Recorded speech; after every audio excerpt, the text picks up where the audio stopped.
It's 8 p.m., a family party. You should be playing, but you're not. You're on duty. You're 7 years old, posted by the doorway. You're not a child, you're a lookout. You're watching the adults, scanning their faces, listening to the tone of their laughter. You're looking for the subtle shift that means the night is about to turn. You're calculating how much they've had to drink. You're making sure your younger sibling is safe in the other room. You're the only one who sees the storm clouds gathering. And when the first argument starts, you're the one who steps in. The tiny peacekeeper. The miniature adult. You crack a joke, you change the subject. You pull your parent's sleeve. You save the night. Again. But here's the question. Who was there to save you? This is the silent burden of the child who grew up too fast. The world praises you for being responsible and strong, but no one sees the cost of that strength. And if you are this person, you know that the little soldier you became never really went off duty. See, what happened to you wasn't just growing up. It has a name in psychology: parentification. It's when a child is consistently forced into the role of caregiver, peacekeeper, or emotional support for adults. It's an inversion of the natural order. Instead of being parented, you became the parent. This isn't about blaming anyone. It's about understanding a survival strategy that rewires a developing brain. Because when a child's nervous system is constantly tasked with managing adult chaos, it learns to be hypervigilant. You become an emotional detective, always scanning for potential threats, always on high alert.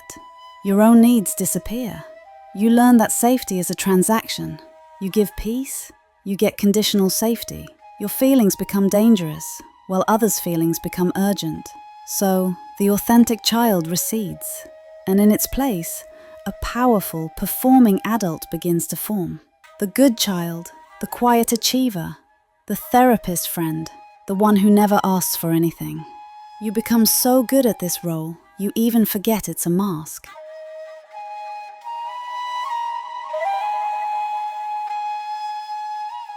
But here is the tragedy. What saved you then imprisons you now. That little soldier you built to survive childhood doesn't just disappear when you turn 18. They stay on duty.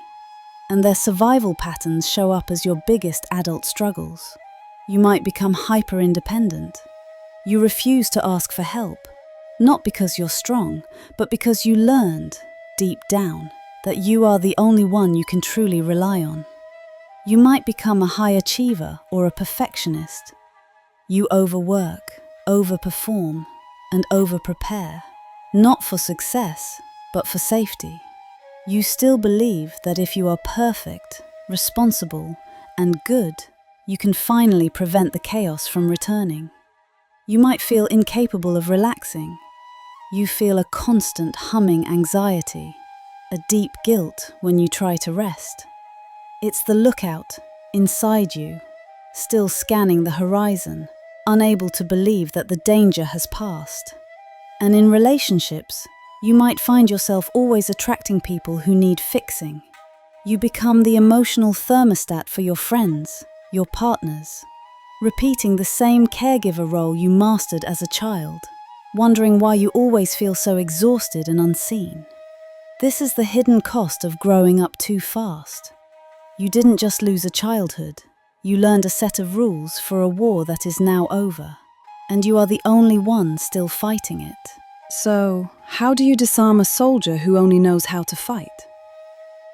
The first step isn't about fixing yourself, it's about witnessing. It's about turning towards that little lookout inside you and acknowledging their bravery. Because until you truly validate what happened, you'll keep trying to gaslight yourself with thoughts like, "It wasn't that bad. Other people had it worse. I turned out fine." But fine is still a mask, and deep down, you know it. This is the beginning of shadow work.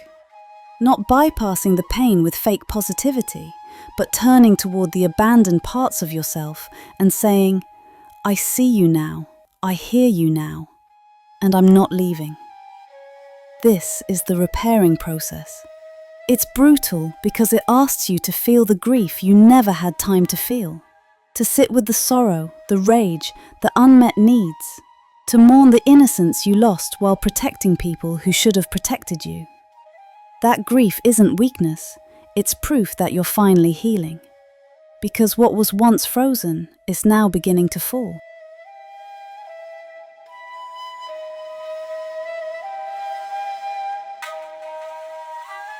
Because here's the truth. No one is coming to rescue the child you buried. You are the one who must go back and hold their hand. You are the one who must say what no one else ever said. You didn't deserve that. You were just a child. You get to rest now. This shift, from constant vigilance to gentle self-compassion, means unlearning the rules that once saved you. You can learn to stop seeking parents in your partners. You can learn to stop mistaking anxiety for intuition. You can learn to stop running from the child you were and step fully into the self you're becoming. It means choosing softness, even when you were trained for strength. It means choosing rest, even when you feel guilty for slowing down. It means choosing to honor your own emotions instead of constantly managing everyone else's. No. It won't happen overnight. There will be days you feel like that child again. Good. That's the point. Let that child come home. Let them cry. Let them play. Let them finally be seen. Because you are not broken. You are becoming whole. And maybe, for the very first time, you're finally growing up the right way. Not through pressure or fear, but through truth.